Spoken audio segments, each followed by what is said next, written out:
Drama serial हजरत के आने वाले इसमें आप देखेंगे कि जब अरहम हरीम पे हाथ उठाता है तो उसके बाद सनाया कहती है कि आपकी इतनी हिम्मत हो गई कि अब आप मेरी हरीम पे हाथ उठाने लगे हैं। तो सुनते साथ ही अरहम कहते हैं कि मेरा ख्याल है सनाया कि तुमने सिर्फ और सिर्फ जॉब पे ही तवज्जो दी है, बच्चों की तरबियत पे तो ध्यान दिया ही नहीं है। तुम्हें पता है कि आज हरीम ने क्या हरकत की है। तो सुनते साथ ही सनाया कहती है कि वाह अरहम वाह, अभी बच्चा आपका इस दुनिया में आया नहीं है और आपको अपनी पहली औलाद बुरी लगने लग गई है। इसी दिन से मैं डरती थी। सुनते साथ ही अरहम कहता है कि बात ये नहीं है, लेकिन तुम हरीम की हरकतें भी तो देखो ना कितनी ज्यादा गलत है। अगर फबिया को कुछ हो जाता तो फिर क्या होता है। ये सुनते साथ ही सनाया कहती है कि आपको अभी भी फबिया की ही फिक्र है। आपने एक बार भी नहीं सोचा कि इस तरह के रवैये से हरीम के जहन पे क्या असर पड़ेगा। दूसरे सीन में आप देखेंगे कि उधर जब हमजा फरहीन से कहता है कि फरहीन तुम तो बहुत ही ज्यादा खूबसूरत लग रही हो, लेकिन फबिया से ज्यादा नहीं लगती हो। ये सुनते साथ ही फरहीन कहती है कि हमजा तुम क्यों अपने दिलो दिमाग से फबिया का ख्याल नहीं निकाल देते हैं। मुझे बहुत ज्यादा बुरा लगता है जब तुम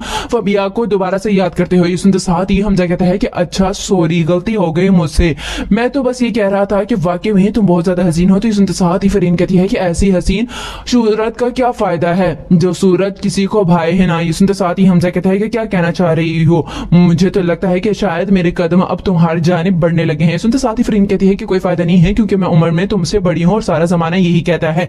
लास्ट सीन में आप देखेंगे कि उधर जब सनाया का भाई सनाया की माँ के पास जाके कहता है कि अम्मी आपको बहुत ही ज्यादा हौसला करना होगा क्योंकि अब और ज्यादा मुश्किलें आ रही हैं सनाया पे। तो ये सुनते साथ ही सनाया की माँ कहती है कि कैसी मुश्किलें आ रही हैं, मुझे बताओ तो सही। तो सुनते साथ ही सनाया के भाई कहते हैं कि जरा ध्यान से सुनिएगा, जो खबर लेके आई है ना आज सोमिया, उसके बाद तो मुझे लगता है कि किसी भी वक्त बच्चे और सनाया वापस आ सकते हैं। ये सुनते साथ ही सनाया की माँ कहती है कि लेकिन सनाया को और बच्चों को यहाँ नहीं आना चाहिए, अगर ये गलती की तो हमेशा के लिए दरवाजे उस पे बंद हो जाएंगे।